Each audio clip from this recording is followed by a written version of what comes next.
Hi, this is Swan from Swan Amity Studios, and today we're going to discuss how to determine which of your numbered pieces from your applique pattern that you need to trace and how you need to go about tracing them, which pieces to separate out, and which pieces it's okay to trace exactly as you see them in the pattern. So when you pull your pattern out of your package, this one is from my Fox About Town pattern, you notice right away whether or not your pieces are numbered. As you see, these are numbered 1, 2, 3, etc.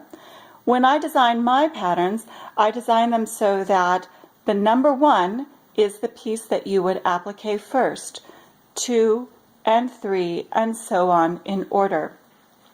The way we determine that is to choose the piece that is most underneath other pieces. So see how number 1 passes underneath number 3 and also underneath number 10. That means that this piece is going to be more behind other pieces when we produce our end result applique project. As we're looking at the piece then, which pieces are sitting most on top? It would be the nose. See how it doesn't sit underneath anything?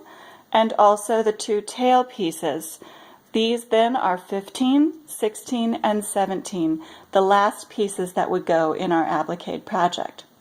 What you're also noticing though is that 1 and 2 pass underneath number 3, and see how that leaves little sections that if we were to trace this as is and cut it out exactly as we see it, we would end up with a couple of very small pieces that are really connected to these other larger pieces. And so there's no reason not to cut them out as individual single sections.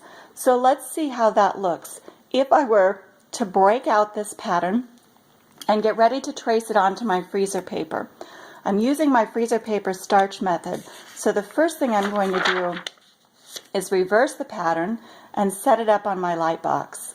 This lightbox is from the Daylight Company. It's their wafer thin lightbox, and it comes in a size that allows my 11 by 17 sheet to fit easily on top of it. So this lightbox gives me a light rectangle that is 17.5 by 12.5.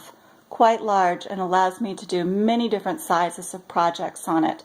But you can see that if you can't see a portion of your pattern easily, when we turn on our light box, we're going to be able to see everything easily. That allows me to trace all of my pieces without any confusion or hesitation, or without having to remark my pattern at all. So where we had things marked in marker, you could see those without the light box on, but where we had just a printed pattern, that was difficult to see. With the light box, we can see all of it equally well. Let's turn that back off. And there we go.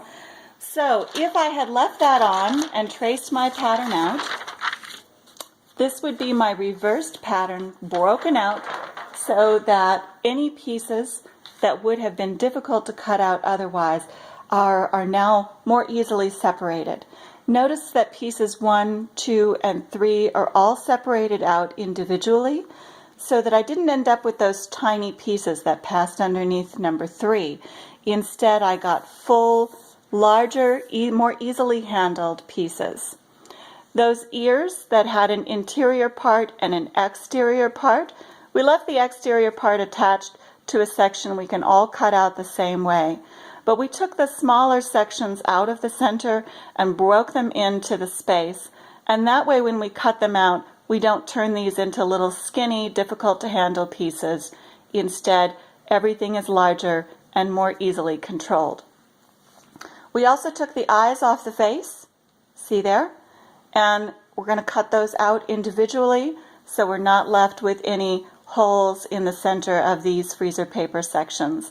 That's going to make that easier to handle and less work in the long run. Some pieces we didn't have to cut apart or break apart as we traced. They'll cut apart more easily and won't interfere with each other when they are not cut apart. See how that works? And that works. when I cut those out right on the line, I won't be distorting any of those pieces or making them difficult to deal with. So, if you can take a look at your patterns, whether they are numbered or not, and begin to think about which things are most underneath and how do I separate those in order to give me the largest, most easily handled pieces, and break them apart from the things that are sitting on top of them, like the eyes sitting on top of the cheeks and the inner ear sitting on top of the outer ear, then that makes it more simple to break apart those pieces and figure out how to separate everything and trace individually. So that when you started with this